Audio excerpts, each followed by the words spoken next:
आप सबका स्वागत है बैंक से चैनल पर। आज जो यहाँ पे पढ़ने वाला है 26 से लेके 31 तारीख तक जुलाई का करंट अफेयर्स कवर करेंगे। ठीक है, ये 4th वीकली रहने वाला है हमारा। और ये जो है हमारा पार्ट 1 रहेगा। इसके बाद पार्ट 2 आएगा जिसमें हम बाकी जो करंट अफेयर्स को कवर करेंगे। पार्ट 1 के अंतर्गत आपको नेशनल अफेयर्स, बैंकिंग अवेयरनेस और उसके साथ जो है आपको लॉन्चेस जो है वो एक साथ ही कवर कर लेंगे। ठीक है, बाकी से मैं आपको सेकंड पार्ट में पढ़ाऊंगा अगर ये वीडियो में अच्छा रिस्पॉन्स आया तो। ठीक है, तो पहले तो नेशनल अफेयर्स के ऊपर पढ़ते हैं और नेशनल सेंट्रल गवर्नमेंट का न्यूज़ है उसको खत्म करते हैं। तो बहुत इंपॉर्टेंट न्यूज़ आ रहा है। पहला आपको मिलेगा कि यूनियन होम मिनिस्टर और कॉर्पोरेट मिनिस्टर के टाइम पे अमित शाह जी हैं, तो इन्होंने लॉन्च किया है नेशनल कोऑपरेटिव पॉलिसी 2025 का। ये जो है कोऑपरेटिव सोसाइटीज के लिए लॉन्च किया गया है। अब कोऑपरेटिव सोसाइटीज कौन होती है? कोऑपरेटिव सोसाइटीज कोई भी person, a group of person मिलकर जो है बना सकती है और ये नॉन प्रॉफिट ऑर्गेनाइजेशंस होती है। इवन ये गवर्नमेंट से भी रजिस्टर्ड होती है अंडर दी कोऑपरेटिव एक्ट के अंतर्गत। ठीक है, तो इसके लिए कुछ रूल्स और रेगुलेशंस लाए गए हैं और जो पुराना रूल था 2002 का उसको जो है रिप्लेस किया गया। ठीक है, तो ये चीज़ पे आपको थोड़ा ध्यान देते चलना है। इसकी थीम क्या है? एग्जाम के बहुत इंपॉर्टेंट है। इसकी थीम आपको याद रखना है, सहकार से समृद्धि। ये आपको थीम मिलने वाली है, ये इंपॉर्टेंट है, थीम आपको याद रखना है। इसके साथ क्या काम रहने वाला है? ये जो पॉलिसी लाया गया इसका काम रहेगा टोटल 20 साल लंबा एक रोड मैप बनाया गया है। ठीक है, तो 20 साल लंबा रोड मैप बनाया गया 2025 से लेकर 2045 तक, 2045 तक जो है बनाया गया है, जो मोस्टली फोकस करेगा कि कैसे जो है कॉर्पोरेट सोसाइटीज है या कॉर्पोरेटिव्स है उनको जो है ट्रांसपेरेंसी, टेक एडॉप्शन और ऊपर से विलेज लेवल ग्रोथ की जाए। तो ये मोस्टली फोकस रहने वाला है। और ये पॉलिसी के बारे में बात करें तो हर 10 साल में चेंज होता है, ये भी थोड़ा चीज ध्यान देना। हर 10 साल में जो इसके ऊपर रिव्यू किया जाता है। तो ये जो आपको मैं बता रहा हूँ ये पॉलिसी के अंदर का टोटल 6 पिलर्स हैं और ये 6 के 6 पिलर्स जो है बहुत इंपॉर्टेंट है एग्जाम के लिए, तो इसको एक बार गो थ्रू कर लेते हैं। ठीक है, strengthen the foundation system, promote vibrancy in existing cooperative, जो भी पुराने कोऑपरेटिव्स हैं उधर जो है प्रमोट करने की बात की गई है। टेक लाने की बात की गई तीसरे पॉइंट में। चौथे पॉइंट में जो है इंक्लूसिव और आउटरीच और ज़्यादा जो है कोऑपरेटिव सोसाइटीज़ के ऊपर जो है इंक्लूसिविटी रखने की बात की गई है। उसके बाद 5वां पॉइंट मिलेगा एक्सपेंड इनटू न्यू सेक्टर्स। कुछ सेक्टर्स अभी फेज 1 के अंदर कवर होंगे, बाकी जो है नए सेक्टर्स जो है बाद में कवर होंगे फेज 2 के अंतर्गत। तो ये एक्सपेंशन के बारे में बात किया गया है और यूथ को भी लाने के लिए बात की गई है अंडर द कोऑपरेटिव सोसाइटी। ठीक है, तो ये 6 पिलर है। तो 6 पिलर जो है आपको याद रखना पड़ेगा। यहाँ पे कुछ मैं आपको पढ़ा नहीं सकता, यहाँ पे आपको याद रखना ही पड़ेगा और कोई ऑप्शन नहीं है। क्या क्या की टारगेट्स वो आप कवर कर लेते हैं। तो आपको पहले तो मिलेगा ट्रिपल करना कोऑपरेटिव कंट्रीब्यूशन टू जीडीपी 2034 तक। तो ये पहला जो है आपको टारगेट मिलेगा। उसके बाद हर एक विलेज में जो है ना एक नहीं तो एक कोऑपरेटिव सोसाइटी बनाने का भी गवर्नमेंट का प्लान है। हर एक विलेज में एक नहीं तो एक कोऑपरेटिव सोसाइटी बनाने का भी प्लान है गवर्नमेंट का, ये चीज़ भी ध्यान देना। उसके बाद सेटअप करने की बात की गई 2 lakh primary agriculture credit society और ये बनाया जाएगा 2026 तक, मतलब अगले साल ही जो है 2026 तक जो है 2 लाख जो है प्राइमरी एग्रीकल्चर क्रेडिट सोसाइटी बनाया जाएगा। इसके बारे में मैंने ऑलरेडी डेली में पढ़ाया हुआ है और ये वीकली करंट अफेयर्स है, तो फिर हम इसको रीजन पॉइंट ऑफ व्यू से थोड़ा करेंगे, तो हम इसे ज़्यादा डिटेल में जाएंगे नहीं चीज़ों के बाद।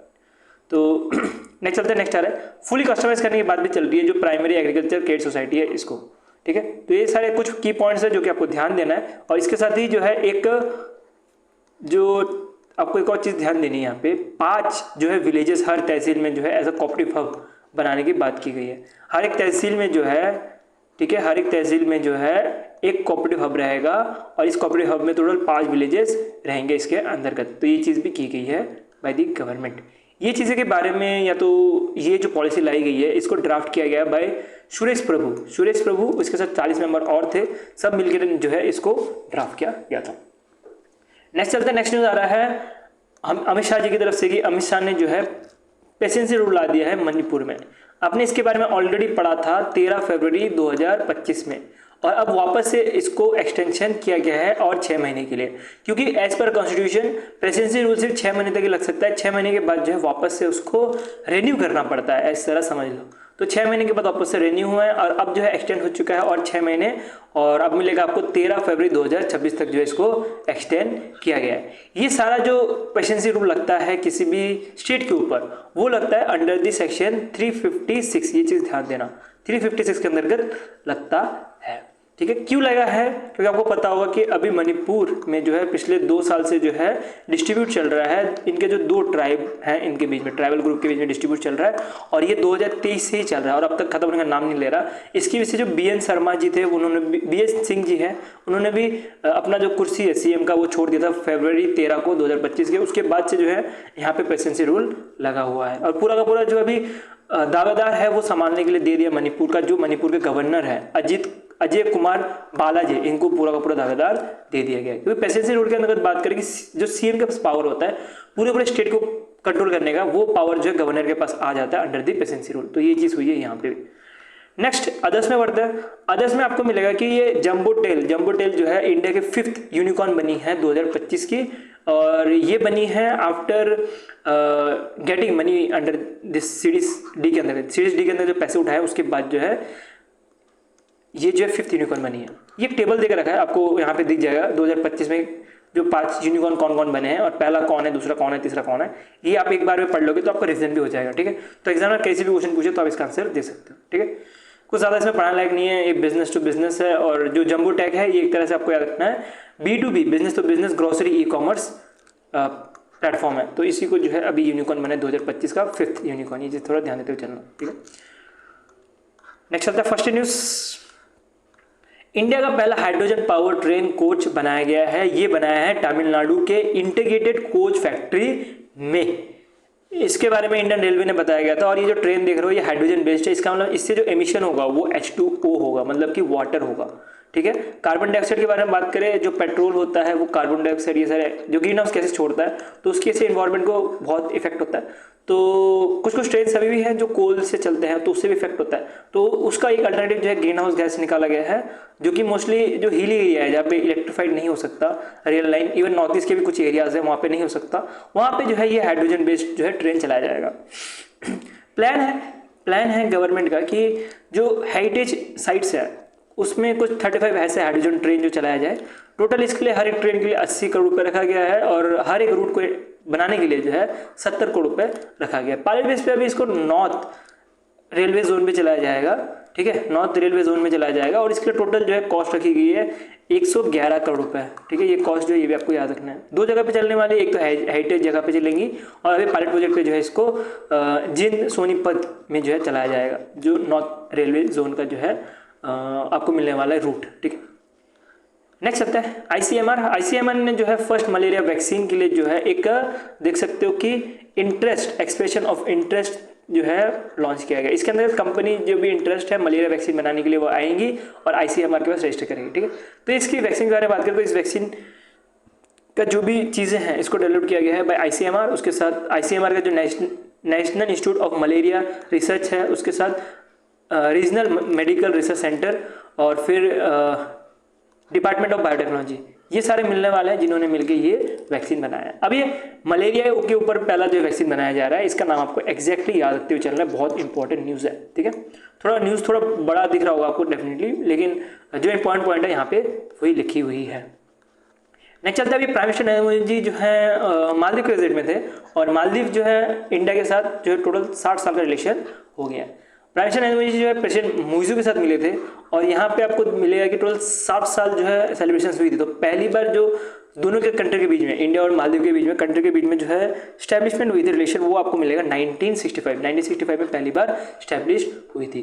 यहीं पे जो 60 साल है इसको सेलिब्रेट करने के लिए एक तो स्टैम्प रिलीज किया गया है और एक बिल्डिंग भी इनॉग्रेट किया गया है, ठीक है। स्टैम्प के बारे में बात करें तो आपको मिलेगा उरुग्गु जो है स्टैम्प, ये केरला ने जो है रिलीज किया है और ये एक तरह का ट्रेडिशनल इंडियन वुडन बोट है। और दूसरा जो आपको मिलेगा वधु धोनी, ये आपको मिलेगा मालदीव की तरफ से स्टैम्प, जिसमें रिफ शिपिंग बोट है, ठीक है। और एक बिल्डिंग भी इनॉग्रेट किया गया है by prime minister Narendra Modi ji, क्योंकि आपको पता होगा प्राइम मिनिस्टर नरेंद्र मोदी कहीं भी जाते हैं तो वहाँ पे कुछ ना कुछ इनॉग्रेट या तो कुछ ना कुछ अवार्ड लेके आते हैं। तो अभी ये जब मालदीव के विजिट में थे तो ये देख सकते हो ये एक तरह का बिल्डिंग जो है इनॉग्रेट किया गया था डिफेंस का हेडक्वार्टर मेल आपको कैपिटल मिलेगी मालदीव का। तो वहाँ पे जो है ये डिफेंस का headquarter, defence ministry headquarter Maldives का जो है बनाया गया था। इसको पूरा का पूरा फंड किया जाएगा बाय इंडिया, ये भी चीज़ आपको थोड़ा ध्यान देना, ठीक है। इंडिया के थोड़ा जो है इसको पूरा का पूरा फंड किया जाएगा। नेक्स्ट सेलिब्रेशन में बढ़े तो ये आपको मिलेगा तमिलनाडु की तरफ से, जिसमें तमिलनाडु में एक फेस्टिवल हो रहा था जहाँ पे मिला कि मोदी जी गए थे और मिनिस्ट्री ऑफ कल्चर के द्वारा इसको सेलिब्रेट किया गया था। मोदी जब गए थे यहाँ पे आपको मिलेगा कि जो शोला एम्पायर है, शोला एम्पायर के बारे में आपको पता होगा, हिस्ट्री के एक जैसे कि मराठाज हैं, वैसे छोलाज हैं, ठीक है, उसके साथ चाणक्याज हैं, तो ये सारे जितने भी मिले होंगे आपको हिस्ट्री के, तो इनका जो छोला एम्पायर था मोस्टली साउथ इंडिया में जो है फैला हुआ था। तो साउथ इंडिया में फैला हुआ था और इन्होंने मोस्टली जो टेम्पल रजिस्ट्रेशन है यहाँ से भी काम किया था, तो इनका भी बहुत बड़ा नाम है साउथ में, ठीक है। तो इनके ऊपर अभी 100वीं इनकी जो है एनिवर्सरी मनाई जा रही थी as a maritime expedition के तौर पे, तभी जो है इनका जो है ये सेलिब्रेशन किया गया था, इनका जो बर्थ एनिवर्सरी है ये सेलिब्रेट किया गया था। इधर ही जो है आपको 1000 रुपये का सिल्वर कॉइन भी मिलने वाला है, जो कि 4th है इंडियन हिस्ट्री, मतलब 1000 रुपये का ये जो है पहली बार ऐसा 1000 रुपये में बनाने वाली 4th जो है नंबर में आपको मिलेगी इनके नाम पे कॉइन, ठीक है, क्योंकि अभी 1000वीं एनिवर्सरी है तो इनके ऊपर इसलिए 1000 रुपये का जो है सिल्वर कॉइन रिलीज किया गया है। इस कॉइन की स्पेशलिटी क्या है, मोस्टली आपको हर एक कॉइन में मिलेगा कि अशोका लायन रहते कैपिटल और उसमें सत्य में जयते लिखा हुआ है फ्रंट में। और रिवर्स के बारे में बात करें तो छोला एम्पायर का जो राजेंद्र छोला का जो नेवल एक्सपीडिशन है वो बना हुआ है पूरा का पूरा, तो ये कॉइन का बारे में है। और कॉइन को जो डिज़ाइन किया गया है वो उनका नाम आपको याद रखना है, कोमागन जो है ये उन्होंने जो है कॉइन को डिजाइन किया गया, ये इंपॉर्टेंट है, इसको ध्यान से चलना। नेक्स्ट चलते फर्स्ट न्यूज, इंडिया का पहला AI based road safety pilot project जो है लॉन्च किया गया है उत्तर प्रदेश में by the ministry of road transport and highway के द्वारा। ये आप देख सकते हो ये टेस्ला की तरह ही सिस्टम है, जिसमें आप देख सकते हो कि आगे वाला जो कार रहेगा या व्हीकल रहेगा उसको जो है सेंस करके पता लगाया जाएगा AI के थ्रू, ठीक है। तो ये पहली बार जो है उत्तर प्रदेश में इसको टेस्ट किया जा रहा है, जिसके लिए उत्तर प्रदेश गवर्नमेंट ने भी जो है बजट रखी है 10 करोड़ रुपए, 10 करोड़ रुपए रखी गई है। और ये पूरा पूरा इम्प्लीमेंटेशन करेंगी इंडियन टेलीफोन इंडस्ट्री, जो कि एक तरह से PSU है, और दूसरा आपको मिलेगा एमलॉजिका, ये एक तरह की प्राइवेट फर्म्स हैं, प्राइवेट ग्लोबल फर्म है, ये दोनों पार्टनर करके जो है इस टेक्नोलॉजी को बनाया गया है। टोटल जो है ये 6 वीक लंबा जो है चलने वाला ये प्रोजेक्ट, ठीक है, 6 वीक लंबा चलेगा। और ये प्रोजेक्ट कहाँ पे चलेगा, ये लखनऊ हजरतगंज यहाँ पे जो है ये चलने वाला है, उसके साथ शहीद पाथ, ये 3-4 लोकेशन है जहाँ पे इसको चलाया जाएगा पायलट बेसिस पे, ठीक है। गोल क्या है कि जो एक्सीडेंट है वो कम से कम हो और real time traffic decision making हो पाए, उसी वजह से जो है ये लॉन्चेस, या तो ये पहली बार जो है इंट्रोड्यूस किया गया है ये प्रोजेक्ट, ठीक है। नेक्स्ट चलते हैं, नेक्स्ट फर्स्ट न्यूज, इंडिया का पहला systematic plant introduction plant program जो है बनाया गया है, ये उत्तराखंड फॉरेस्ट डिपार्टमेंट के द्वारा बनाया गया है। ये किस तरह का प्लांट है, इस प्लांट में जो है 14 क्रिटिकल इंडेंजर्ड प्लांट स्पीसीज जो भी हैं उसको जो है रिस्टोर किया जाएगा, और ये मोस्टली वेस्टर्न हिमालयज में रहेंगे, ठीक है।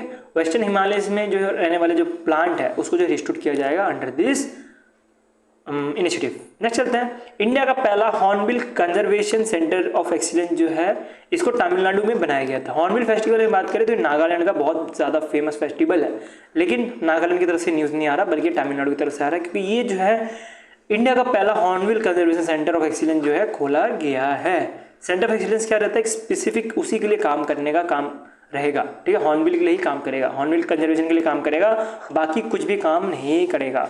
इसके बारे में बात करें, इसके लिए फंडिंग जो है 1 करोड़ रुपए दी गई है by the endangered species conservation corpus fund के अंतर्गत, और ये पूरा का पूरा दावेदार जो है गवर्नमेंट ऑफ तमिलनाडु का ही रहने वाला है, department of environment, climate change and forest का इंप्लीमेंट करने का, ठीक है। सिंपल सा न्यूज़ है कि इंडिया का पहला हॉर्नबिल कंजर्वेशन जो है बनाया गया सेंटर ऑफ एक्सीलेंस तमिलनाडु में, इसको जो है department of environment, economic change और फॉरेस्ट गवर्नमेंट ऑफ तमिलनाडु इसके द्वारा बनाया जा रहा है। टोटल 1 करोड़ रुपए जो है इसके लिए दिए गए हैं। नेक्स्ट चलते हैं, first Indian institute of creative technology campus जो है बनाया गया है ministry of information and broadcasting के द्वारा। ये आपको मिलेगा मुंबई में, ये आपको मिलेगा। टोटल 400 करोड़ रुपए जो है इसके लिए पैसे दिए गए हैं। नेक्स्ट चलते हैं, इंडिया का पहला प्राइवेट जेट जो है बनाया गया है जिसमें हैवी वाटर जो है यूज़ किया जा रहा है, क्योंकि हैवी वाटर जो है न्यूक्लियर पावर में यूज़ किया जाता है, अपने साइंस में डेफिनेटली पढ़ा हुआ है चीज़। तो इसकी टेस्टिंग अभी गुजरात में हुई थी और इसकी टेस्टिंग जो है टीमा इंडिया प्राइवेट लिमिटेड के द्वारा किया गया था। कुछ सेलिब्रेशन जैसे कि इनकम टैक्स डे बनाया गया था 166, जहाँ पे आपको ये दिख रहा होगा मधुगर आपको एक तरह का मैस्कॉट दिखेगा, जहाँ की रिलीज किया गया है बाय निर्मला सीतारमण जी, क्योंकि निर्मला सीतारमण जी ही जो थे ये गए थे इनकम टैक्स डे में सेलिब्रेट करने के लिए, ठीक है। तो इसका नाम क्या है, मिनिस्ट्री ऑफ फाइनेंस के द्वारा इसको सेलिब्रेट किया गया है, क्योंकि Nirmala Sitharaman ji as a chief guest यहाँ पे थे और इन्होंने जो है ये मैस्कॉट भी रिलीज किया गया। नेक्स्ट बैंकिंग अवेयरनेस के बारे में, तो बैंकिंग अवेयरनेस में कुछ लाइसेंसेस हैं और एक एक करके लाइसेंस खत्म करते हैं। पहला लाइसेंस मिलेगा multi commodity exchange cleaning corporation. ये इसको जो है as a cleaning corporation and settlement corporation की तरह बनाया गया है। अब क्लीनिंग कॉर्पोरेशन और सेटलमेंट कॉर्पोरेशन के बारे में पढ़े तो इसका मतलब क्या हुआ देखो इधर आपको लिखा हुआ cleaning and settlement of commodity derivative के लिए जो है इनको हैंडल करने के लिए रिन्यू किया गया है, ठीक है। तो इसके बारे में पढ़े तो कमोडिटी मतलब क्या हुआ, कमोडिटी मतलब हो सकता है गोल्ड हो सकता है, राइस हो सकता है, व्हीट हो सकता है, कुछ भी चीज़ें हो सकती है। और डेरिवेटिव एक तरह का एग्रीमेंट होता है दो पार्टीज के बीच में, ठीक है। तो दो पार्टी के बीच में जब भी कोई एग्रीमेंट हो रहा हो, ठीक है, दो पार्टी लेते हैं, ए पार्टी बी पार्टी, दो पार्टी के बीच में एक एग्रीमेंट हुआ है। एक पार्टी बोल रहा है कि मैं आपको 1 kg गोल्ड बेचूंगा, ठीक है, मैं आपको 1 kg गोल्ड बेचूंगा 6000 रुपीज़ पर ग्राम करके, ठीक है। और पार्टी बी जो है उसको साइन कर लेगा और पार्टी बी बोलेगा मतलब पहले साइन कर लेगा, उसके बाद फ्यूचर में जो है वो गोल्ड उसको प्रोवाइड करेगा और उसके बदले जो है ये पैसे प्रोवाइड करेगा। एक तरह का एग्रीमेंट होता है। तो ये एग्रीमेंट को निगरानी रखने के लिए जो है क्लीनिंग हाउस बनाई जाती है, उसमें से आपको एक क्लीनिंग हाउस MCX मिलने वाला है। तो जो पैसे हैं या जो गोल्ड है वो MCX के पास भेजा जाता है और MCX जो है पूरा का पूरा ट्रांजेक्शन करता है दोनों पार्टीज के बीच में, और सेटलमेंट करने का काम भी इसी का रहता है। इसी वजह से इसको क्लीनिंग एंड सेटलमेंट के तौर पे जो है इसको रिन्यू किया गया है, ठीक है। इसको जो है टोटल 3 साल के लिए जो रिन्यू किया गया है, 31 जुलाई 2025 से लेके 30 जुलाई 2028 तक। ये भी चीज़ आपको थोड़ा ध्यान देते हुए चलना है, ठीक है। नेक्स्ट चलता है, नेक्स्ट में बढ़ता है। एक्सफ्लो एक तरह K fintech based Bengaluru based company है जिसको ऑनलाइन पेमेंट एग्रीगेटर का लाइसेंस मिला है क्रॉस बॉर्डर पेमेंट करने के लिए बाय दी RBI। तो अभी के टाइम पे इसको इन प्रिंसिपल अप्रूवल मिला है, बाद में इसको सर्टिफिकेट ऑफ रजिस्ट्रेशन अप्रूवल मिलेगा। मतलब अभी के टाइम पे इनको थोड़ा टेस्टिंग करने के लिए 6 महीने के लिए इनको या तो 1 साल के लिए जो है अपॉइंट किया गया bye the RBI online aggregator की तरह से। बाद में जो है इसको फुली जो है अपॉइंट किया जाएगा या तो लाइसेंस दिया जाएगा सेंटर ऑफ रजिस्ट्रेशन के अंतर्गत। इसका एक और याद रखना चीज़, एक और एक से कैंसिल किया गया licence by the RBI। Karwar cooperative urban cooperative bank है, ये आपको मिलेगा कर्नाटका में, ठीक है, ये आपको मिलेगा कर्नाटका में। इसका लाइसेंस कैंसिल कर दिया गया है, कारण क्योंकि इनके पास जो है पैसे नहीं है, कैपिटल नहीं है, जिसकी वजह से इसका लाइसेंस कैंसिल किया गया है under section 11(1)(22) sub section 3D के अंतर्गत 56 बैंकिंग रेगुलेटरी एक्ट 1949 के अंतर्गत किया है। तो अब बात करते हैं कि अब इनका लाइसेंस कैंसिल कर दिया गया, तो जो कस्टमर है उनके तो पैसे नुकसान हो गए ना, डेफिनेटली हो गया नुकसान, लेकिन इसमें एक क्लॉज है जो कि आपको पता होगा कि जो deposit insurance and credit guarantee corporation है वो 5 लाख रुपए तक पे करता है पर डिपॉजिटर। मतलब जो भी कस्टमर है उनके अगर 5 लाख रुपए तक पैसे जमा होंगे इस कॉर्पोरेटिव बैंक में तो वो तो रिकवर हो जाएगा, बाकी पैसे जो है बाद में देखा जाएगा, ठीक है, वो थोड़ा मुश्किल होता है रिकवर करना। नहीं चलते हैं लॉन्चेस के ऊपर। आई थिंक यहाँ पे थोड़ा गड़बड़ हो गया, ठीक है, ये लॉन्चेस नहीं आना चाहिए था यहाँ पे, ठीक है। GDP प्रेडिक्शंस है तो GDP प्रेडिक्शन कवर करते हैं। तो ADB का हेडक्वार्टर आपको मनीला फिलीपींस में मिलने वाला है। तो इन्होंने GDP प्रेडिक्शन की है 6.7% फॉर फाइनेंशियल 2026, ठीक है। यहाँ पे कुछ पढ़ने लायक है नहीं तो मैं यहाँ पे आपको जल्दी ले चलूँगा। इंडिया रेटिंग एंड रिसर्च के बारे में बात करें 6.3% जो है GDP प्रेडिक्शन की है फॉर फाइनेंशियल 2026। और IMF के बारे में बात करें तो 6.4% की है फॉर फाइनेंशियल 2026, ठीक है। तो ये कुछ रेटिंग है GDP प्रेडिक्शन। और मैं GDP प्रेडिक्शन क्यों नहीं पढ़ाता, मैं आपको ये भी बता देता हूँ।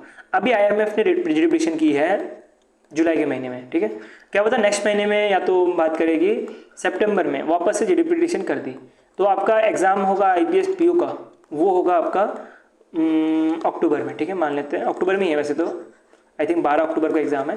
तो आपका अगर बात करें, अगर आपने अभी GDP प्रेडिक्शन पढ़ भी ली, जुलाई की जो IMF में प्रेडिक्शन की है वो आपने पढ़ भी ली, लेकिन अब जब सितंबर आएगा तो आपको वापस से पढ़ना पड़ेगा। और जो पुराना GDP प्रेडिक्शन है ना ये कुछ फायदा नहीं करता, तो बेटर ये कि जो सितंबर में जो GDP प्रेडिक्शन की गई वो पढ़ लेना और उसके साथ जो पुराना जो GDP प्रेडिक्शन है ऑलरेडी उधर लिखा होगा तो वो भी आपका एक साथ ही कवर हो जाएगा। अगर आपकी बात करें IPS PO का एग्जाम है या SBI PO का एग्जाम है जो कि बाद में होने वाला है, तो अभी का टाइम में GDP प्रेडिक्शन मत पढ़ो, जब एग्जाम सामने होगा तभी पढ़ो और एक बार में तभी खत्म करो, ठीक है। और अगर अभी के आसपास है तो अभी खत्म कर लेना अगर एग्जाम के बारे में बात करें। अब आते हैं लॉन्चेस के ऊपर। यहाँ पे थोड़ा PDF में गड़बड़ होगी तो कोई बात नहीं, अब हम लॉन्चेस कवर करते हैं। तो पेपाल और फिर NPCI इंटरनेशनल पेमेंट लिमिटेड जो कि NPCI का एक इंटरनेशनल आर्म है, दोनों मिलके जो है पेपाल वर्ल्ड लॉन्च किया है। पेपाल वर्ल्ड क्या है, एक तरह से मान सकते हो कि UPI जो है यहाँ पे एप्लीकेबल किया गया है। अब पेपाल वर्ल्ड के अंतर्गत जो है UPI भी यूज़ किया जा सकता है जो कि पहले पॉसिबल नहीं था पेपाल में, ठीक है। तो पेपाल के अंतर्गत UPI उसके साथ और भी पार्टनरशिप की गई है, जैसे कि ब्राज़ील के साथ पार्टनरशिप की है, उसके साथ चाइना के साथ पार्टनरशिप की गई है। तो ये सब के साथ भी पार्टनरशिप की गई है कि इनका भी जो लोकल जो इनका चल रहा होगा करेंसी या तो जो उनका टेक्नोलॉजी चल रहा होगा वो भी अडॉप्ट करने के लिए पेपाल के द्वारा। नेक्स्ट चलता है क्रेडेक्स और कैनरा बैंक, दोनों ने मिलके जो है एक साइड से जो एमएसएमई डिजिटल ट्रेड फाइनेंस करने के लिए पार्टनरशिप की गई है। ये जो प्लेटफॉर्म मिलेगा आपको मिलेगा डोमेस्टिक ट्रेड एक्सचेंज जो है ये यूज़ करने वाले हैं। डोमेस्टिक ट्रेड एक्सचेंज के बारे में मैंने आपको ऑलरेडी थोड़ा डिटेल में जो है डेली में पढ़ाया हुआ है, तो यहाँ पे इतना डिटेल में जाते नहीं है, ठीक है। तो इसके बारे में पढ़े तो ये जो है एक तरह से TERDS के अंतर्गत रजिस्टर्ड है, ठीक है। TERDS का एक पूरा डेडिकेट वीडियो बना हुआ है, आप वहाँ से कवर कर सकते हो। तो TERDS का बारे में बात करें तो ये जो आपको दिख रहा है इसके ऊपर ऑलरेडी क्वेश्चन आ चुका है, क्योंकि ये 5th नंबर पे या तो 6th नंबर पे आई थिंक था। तो इसको जो है अभी के टाइम पे जो है TREDS के अंतर्गत रखा गया है, ट्रेड रिसीवेबल डिस्काउंटिंग सिस्टम के अंतर्गत रखा गया है। इसके ऊपर डेडिकेट वीडियो है, अगर आपको नहीं पता तो देख लेना, बैंकिंग साथी के नाम से सर्च कर लेना, TERDS सर्च करना। उसमें मैंने थोड़ा मिर्ज़ापुर का थोड़ा एग्जांपल लेके आपको समझाया है, आई होप आपको समझ आ जाएगा, मज़ा भी आएगा, ठीक है। तो क्रेडेक्स जो है वो 5th नंबर पे बना था और इसके ऊपर अभी इन्होंने और ज़्यादा एक्सपेंड किया है कैनरा बैंक के साथ मिलकर कि जो MSME है उनको डिजिटल ट्रेड फाइनेंस दे पाए। तो ये कैनरा बैंक का जो सिस्टम है वो यूज़ किया जाएगा और जो क्रेडेक्स है ये प्लेटफॉर्म यूज़ किया जाएगा, जिसका डिजिटल प्लेटफॉर्म है इसको यूज़ किया जाएगा। और इसके साथ जो है TREDS है, जिसकी वजह से जो भी MSME है उनको डिस्काउंट मिलता है, ठीक है। जो इन्वॉइस होता है उसके बदले जो कुछ ना कुछ डिस्काउंट मिलता है, तो वो सब देने का काम करेंगे। नेक्स्ट आ रहा है फेडरल बैंक ने लॉन्च किया है biometric authorisation for e-commerce card transaction. अगर बात करें अब तक आपको जब पेमेंट करना पड़ता था, अगर बात करें अमेजॉन की या फ्लिपकार्ट में, तो आपको OTP दबाना पड़ता है जब आप लास्ट में पेमेंट करते हो। लेकिन फेडरल बैंक का कहना है कि अब आपको OTP दबाने की जरूरत नहीं है, आपका जो थंब इंप्रेशन रहेगा या फेशियल रिकग्निशन होगा उससे ही जो है ऑनलाइन पेमेंट हो जाएगा, ठीक है। ये कहना है फेडरल बैंक का। तो ये पूरा का पूरा न्यूज़ है, आप यहाँ से पढ़ सकते हो, ठीक है। और इसके लिए पार्टनर करके रखा हुआ है M2P और फिर मिनकासु पे, ये चीज़ ध्यान देना, ठीक है। तो इसके लिए ये दोनों के साथ पार्टनर करके रखा हुआ है। एक चीज़ ध्यान देना यहाँ पे, अगर बात करते हैं कि फेशियल रिकग्निशन और फिर जो थंब स्कैन है वो अगर फेल हो गया तो उस केस में वापस से जो OTP है वो भेजा जा सकता है, ठीक है। वो तो वापस से जो बेसिक जो OTP के थ्रू अभी होता है वैसे ही चीज़ें भी होंगी, ऐसा कुछ कहना है फेडरल बैंक का। नेक्स्ट चलता है, नेक्स्ट उनके न्यूज़ के ऊपर पढ़ते हैं। तो प्राइम मिनिस्टर नरेंद्र मोदी जी ने लॉन्च किया है ज्ञान भारतम मिशन। ज्ञान भारतम मिशन के बारे में बात करें तो इसके अंदर का जो मैन्युस्क्रिप्ट है उसको जो है डिजिटलाइज करने की बात करता है। आप देख सकते हो ये लेडी जो है मैन्युस्क्रिप्ट को जो है डिजिटलाइज कर रही है। तो इसके अंदर मैन्युस्क्रिप्ट को डिजिटलाइज करने की बात करता है और इसके अंदर 1 करोड़ जो है मैन्युस्क्रिप्ट को डिजिटलाइज किया जाएगा। डिफरेंट सोर्स से मैन्युस्क्रिप्ट लिए जाएंगे, जैसे कि museum, library, academic institutes, private collectors सबसे जो है लिए जाएंगे और इसको स्टोर किया जाएगा नेशनल डिजिटल रेपोजिटरी के अंतर्गत, ठीक है। टोटली देख सकते हो, टोटल ये 2024 से लेकर 2031 तक ये जो है स्कीम चलने वाली है। ये एक तरह का सेंट्रल सेक्टर स्कीम है, इसके लिए जो भी पैसा है पूरा सेंट्रल देने का काम करेंगे। कितना पैसा देंगी? 482.85 करोड़ रुपए देने का काम करेंगी। पहले जो था वो बजट 3.5 करोड़ रुपए था और अब बढ़ा के 60 करोड़ रुपए और ज्यादा बढ़ा दिया गया है 2025-26 का। नेक्स्ट चलते हैं नलसा के ऊपर बढ़ते हैं। नलसा मोस्टली उनको लीगल एड देती है जिनको ज़रूरत होती है। तो इन्होंने लॉन्च किया है वीर परिवार साहित्य योजना 2025। इसके अंतर्गत जो आर्मी है, जो डिफेंस के पर्सनल है, जो पैरामिलिट्री के पर्सनल है, डिफेंस के पर्सनल मतलब जो Indian army, Indian air force, Indian navy, और पैरामिलिट्री का मतलब BSF, CISF, CRPF, ITBP, SSB। तो ये जितने भी मैंने आपको नाम बताया इनको जो है लीगल एड देने का काम करेगा फ्री ऑफ कॉस्ट। इसके लिए नलसा ने पार्टनर किया Jammu and Kashmir high court और फिर जम्मू एंड कश्मीर का जो लीगल सर्विस अथॉरिटी है उसके साथ मिलकर ये आपको मिल जाएगा यहाँ पे। और इसको लॉन्च किया गया भाई सूर्यकांत के द्वारा, जो कि जो आपको एक से जज भी मिलेंगे सुप्रीम कोर्ट के, ठीक है। एक जज नहीं थे शायद, सॉरी ये थोड़ा गलती होगी मुझसे, माफ करना। ये अभी के टाइम पे जज भी हैं, उसके साथ जो है ये एग्जीक्यूटिव चेयरमैन भी है नलसा के, तो इनके द्वारा जो है इसको लॉन्च किया गया था, ठीक है। क्या काम रहने वाला है हम इसको अब समझते हैं। ये लीगल एड देगा, जैसे कि समझ सकते हो कि मान लेते हैं कि कोई फैमिली मैटर है या लैंड डिस्ट्रीब्यूट है, सर्विस मैटर है या मैरिटल मैटर है, तो ये सब इशू में जो है ये एक तरह से फ्री लीगल एड देने का काम करेगा। मेनली फोकस रहेगा जो जम्मू एंड कश्मीर के जो लोग हैं या जम्मू एंड कश्मीर में जो फौजी हैं उनके लिए, इवन जो नॉर्थ ईस्ट के जो फौजी है, नॉर्थ ईस्ट रीजन में जो फौजी रहेंगे उनके लिए इसको लॉन्च किया गया है। ठीक है, नॉर्थ ईस्ट या तो जम्मू एंड कश्मीर के जो फौजी हैं उसके साथ जो फैमिली रहने वाली है वो दोनों के लिए लॉन्च किया गया है। टोटल 3 पिलर में ये बेस्ड है। एक तो आपको मिलेगा लीगल क्लिनिक जो कि बनाया जाएगा जिला, राज्य और केंद्र सैनिक बोर्ड में, और दूसरा मिलेगा डेडिकेटेड स्टाफ जो कि nodal officer, legal aid council, para legals, ये सारे मिलेंगे। ठीक है, और इसका डिजिटल सपोर्ट भी दी जाएंगी ऑनलाइन मेडिएशन और फिर ई लोक अदालत के द्वारा। तो ये सारी चीज़ें भी किए जाएंगे। ये सारी चीज़ें जो भी मैं आपको बता रहा हूँ ये किए जाएंगे अंडर आर्टिकल 39A के अंतर्गत। ये भी आपको ध्यान देते हुए चलना है। नेक्स्ट लॉन्च के ऊपर बढ़े तो ministry of skill development and entrepreneurship ने लॉन्च किया है नेशनल स्टेलिंग कमेटी और फिर सेंटर ऑफ एक्सीलेंस। ये जो नेशनल स्टेलिंग कमेटी बनाई गई है ये 1000 ITI के ऊपर निगरानी रखेगी। ITI मतलब क्या हुआ, इंडस्ट्रियल ट्रेनिंग इंस्टीट्यूट, जो 10th पास करके जो करने जाते हैं, वेल्डिंग सीखने जाते हैं बच्चे, उनके लिए ITI रहता है। तो उनके ऊपर निगरानी रखने का कि उनको अभी और एडवांस किया जा रहा है, फ्यूचर रेडी किया जा रहा है, तो उनका जो अपग्रेडेशन है उसके ऊपर निगरानी रखने के लिए जो है नेशनल स्टेलिंग कमेटी बनाई गई है, जिसको हेड करेंगे रजित ही है ना, आई थिंक, हाँ रजित ही जो है इसको हैंडल करने वाला है। ठीक है, तो अभी के टाइम पे ये सेक्रेटरी है ministry of skill development and enterprise के, तो ये जो है इसको हेड करेंगे, NSC को हेड करेंगे। इसके साथ एक सेंटर ऑफ एक्सीलेंस भी बनाया जा रहा है जो कि आपको मिलेगा 5 ऐसे नेशनल सेंटर ऑफ एक्सीलेंस भी बनाया जा रहा है जो कि हब और स्पोक मॉडल में काम करेगा। हब और स्पोक का मतलब क्या हुआ कि सेंटर ऑफ एक्सीलेंस जो है वो हब की तरह काम करेगा, बाकी जो कॉलेजेस हैं, इंस्टीट्यूट्स है, वो एक तरह से स्पोक की तरह काम करेंगे। इसको हब एंड स्पोक मॉडल बोला जाता है। नेक्स्ट चलता है, नेक्स्ट आ रहा है मिनिस्ट्री ऑफ हेवी इंडस्ट्री ने लॉन्च किया है ऑटोमोटिव मिशन प्लान 2047 का। ठीक है, मुझे हिंदी में बोलने नहीं आता ये चीज़। 2047 का जो है लॉन्च किया गया है। ये क्या प्लान है, ये टोटल ऑटोमोटिव को जो है ग्लोबली रिकॉग्नाइज करने का टोटल ये प्लान रहने वाला है। टोटल इनके पास डिफरेंट टारगेट रखे गए हैं 2030, 2037, 2047, तो डिफरेंट टारगेट्स रखे गए हैं। ठीक है, एग्जाम में लेसन इंपॉर्टेंट है तो इसके ऊपर हम ज़्यादा बात नहीं करते। नेक्स्ट चलते हैं, नेक्स्ट इंपॉर्टेंट न्यूज़ है बहुत ज़्यादा, क्योंकि इंडियन रेलवे ने अभी पायलट बेस पे जो है direct drive electronic interconnectivity system launch किया गया। ये वही सिस्टम है जो कि अब आप अपने आसपास देखा ही होगा। क्या सिस्टम है आपको थोड़ा समझा देता हूँ। ठीक है, तो ये सिस्टम में क्या होता है आपको पता होगा कि ट्रैफिक जो रेड लाइट लगा रहता है रेलवे ट्रैक का, तो उसमें क्या रहता है कि इधर एक दूसरे के साथ जो भी ट्रैफिक लाइट की बोल रहा हूँ मैं, जो रेड लाइट लगा रहता है वो जो लगा रहता है वो एक दूसरे से कनेक्ट रहता है। जैसे ही एक ट्रेन जब टच होता है तो वो सेंस कर लेता है, और जैसे ट्रेन पार करता है वो अपने आप ही रेड लाइट हो जाता है, वो इन्फॉर्मेशन दूसरे ट्रेन को देता है कि रुक जाओ करके। तो ये सिस्टम जो है बहुत जगह पे बना हुआ है, बट बहुत जगह पे एप्लीकेबल नहीं है। इसके साथ बहुत सारी चीज़ें हैं, बट मैं ये एक छोटा सा एग्जाम्पल दे रहा हूँ। DEI का मतलब क्या हुआ, डायरेक्ट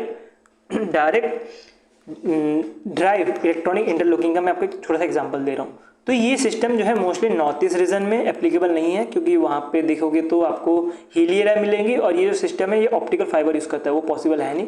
और दूसरा आपको मिलेगा जो हिमालयन रीजन है वहाँ पे पॉसिबल नहीं है। तो पहले जो सिस्टम यूज़ किया जाता था, आप सिस्टम देख सकते हो कुछ ऐसा सिस्टम होता था। इस सिस्टम को चेंज करके जो है नया सिस्टम लाया जाएगा, और अभी के टाइम पे इसको पायलट टेस्ट किया जाएगा दीनानगर में जो कि जम्मू एंड कश्मीर में है, और ताजपुर जो कि मध्य प्रदेश में। तो ये 2 जगह पे टेस्ट किया जाएगा। पहले जो ह्यूमन एरर हो जाता था ये सारा सिस्टम यूज़ करने की वजह से, उसको जो है रोका जाएगा अंडर दिस। ठीक है, नहीं चलता है, ministry of environment, forest and climate change ने जो है COP33 सेल लॉन्च किया है। COP33 सेल जो है ये हेल्प करेगा इंडिया का जो प्लान है COP33 2028 में जो होने वाला है उसके लिए। ठीक है, कहीं भी दिख रहा होगा हेरा 2028 में होने वाला है, उसके लिए हेल्प करेगा। मतलब कैसे प्लानिंग करनी है, कैसे लॉजिस्टिक रखनी है, तो ये सारा प्लानिंग करने के लिए ये सेल बनाया गया है। ठीक है, नेक्स्ट स्टेट कवरेज के न्यूज़ के बढ़े तो उड़ीसा ने लॉन्च किया उड़ीसा टेक 2025। ये भुवनेश्वर उड़ीसा में लॉन्च किया गया है by Orissa government, federation of Indian chamber of commerce and industry के द्वारा। क्या काम है, एक तो 2 मॉडर्न टेक्सटाइल बनाने का और ऊपर से फूडवेयर पार्क बनाने का ये प्लान है। और इसके साथ ही जो पहले सब्सिडी के तौर पे एम्प्लॉयमेंट सब्सिडी के तौर पे पैसे दिए जाते हैं 5,000 रुपये, वही बढ़ा के मेंस के लिए 6,000 रुपये कर दिया, और फीमेल के लिए 6,000 से जो है 7,000 कर दिए गए हैं by the Orissa government. State government के न्यूज़ थोड़ा कम इंपॉर्टेंट होता है, तो ये याद कर पाते हो तो बढ़िया है, और याद नहीं कर पाते हो पढ़ लेना है, लेकिन तब भी इंपॉर्टेंट तो होता है, एक क्वेश्चन आता है यहाँ से, लेकिन इतना कोई इशू नहीं होता, ठीक है। स्किप कर सकते हो जो बच्चे मुश्किल होता है पढ़ने के लिए, मैं क्योंकि हर एक बच्चे का अलग अलग रहता है यार, ऐसा नहीं है कि एक बच्चा करंट अफेयर्स अच्छे से ज़्यादा पढ़ सकता है, दूसरा बच्चा कम पढ़ सकता है, अगर वो कम पढ़ के भी ज़्यादा मार्क्स लेके आ सकता है, ठीक है। जैसे कि बैंक अवेयरनेस के बारे में बात करें, वहाँ पे ज़्यादा स्कोर हो सकता है। नेशनल अफेयर्स में कुछ कुछ जगह पे हैं जहाँ पे पढ़ने से ज़्यादा स्कोर हो सकता है, तो वो सब पढ़ के भी अगर 2-3 नंबर भी कम आ जाए जीए में तो कोई इशू नहीं है, क्योंकि उसको पढ़ने में डिफिकल्टी हो रही है। तो बेटर ये है कि जो आप पढ़ सकते हो उतना पढ़ो, और मिनिमम जो टॉपर हैं या तो जो एवरेज जो स्कोर हो रहा है उस तक तो पहुँच ही जाओ यार। टॉपर जो है उससे 2-4 नंबर कम हो तो चलेगा, बाकी जगह पे आप कवर कर लोगे। जो बिलो एवरेज है, और ट्राई करो कि एटलीस्ट जितने नॉर्मल जो स्कोर कर पा रहे बच्चे उतने के आसपास आप पहुँच जाओ, ठीक है। नेक्स्ट चलते हैं, नेक्स्ट आ रहा है नागालैंड यूनिवर्सिटी ने लॉन्च किया है या तो होस्ट किया है इंक्यूबेशन सेंटर। इंक्यूबेशन सेंटर जो है लॉन्च किया गया है under the north east region startup scheme के अंतर्गत। ये आपको मिलेगा, जो नागालैंड यूनिवर्सिटी है ये one of the 4 incubation centre होने वाला है नॉर्थ ईस्ट रीजन का। तो इसके अंदर जो स्टार्टअप्स है वो आएंगे, और फिर क्या करना है, क्या बात करेंगे, क्या करना है क्या नहीं करना वो बात करेंगे, मेंटरशिप मिलेगा, फिर पैसे मिलेंगे, इन्वेस्टर से पैसे मिलेंगे। तो ये सारी चीज़ें जो है यहाँ पे होने वाली है। इसको इम्प्लीमेंट करने का काम होगा इंडियन इंस्टीट्यूट ऑफ एंटरप्रेन्योरशिप जो कि गुवाहाटी आसाम में है, इसका काम होगा, और इसको स्पॉन्सर किया जाएगा by North East council Meghalaya के द्वारा, ठीक है। नेक्स्ट अदर्स न्यूज़ में बढ़ते हैं। तो हॉकी इंडिया ने लॉन्च किया है 15th हॉकी इंडिया कांग्रेस। तो ये जो आपको मिलेगा तमिलनाडु में जो है इसको बनाया गया था। ये 100 जो ईयर है ये सेलिब्रेट किया जा रहा है, और पहली बार जो खेला गया था वो ग्वालियर में खेला गया था, मध्य प्रदेश में, ठीक है। तो इसके अंदर कुछ फाइनेंशियल एड देने की बात की गई है, क्योंकि ये क्या है, ये एक तरह का डिस्कशन सेंटर था कि हॉकी में कैसे जो है प्लान करना है, इंडिया में जो फ्यूचर में हॉकी होने वाली है उसको कितना पैसा देना है, कैसे जो है वहाँ पे कॉम्पिटिशन्स होंगी, तो वो सबके ऊपर पूरा प्लान था। तो इसके अंदर जो फाइनेंशियल एड दिया गया था 70 लाख रुपए दिया गया था, जो सीनियर मैन और फिर वुमेन नेशनल चैंपियनशिप टीम है इनको सबको ईच दिया गया था। उसका 30 लाख रुपए दिया गया था फॉर जूनियर और सब जूनियर जो मैन और वुमेन है उनको, और 25 लाख दिया था पर स्टेट को, ठीक है। ये हो गया हमारा अदर्स का पहला जो लॉन्चेस है वो। दूसरा लॉन्चेस मिलेगा कि नासा की तरफ से आ रहा है कि नासा ने लॉन्च किया ट्रेस का फुल फॉर्म मिलेगा टेंडम रिकनेक्शन एंड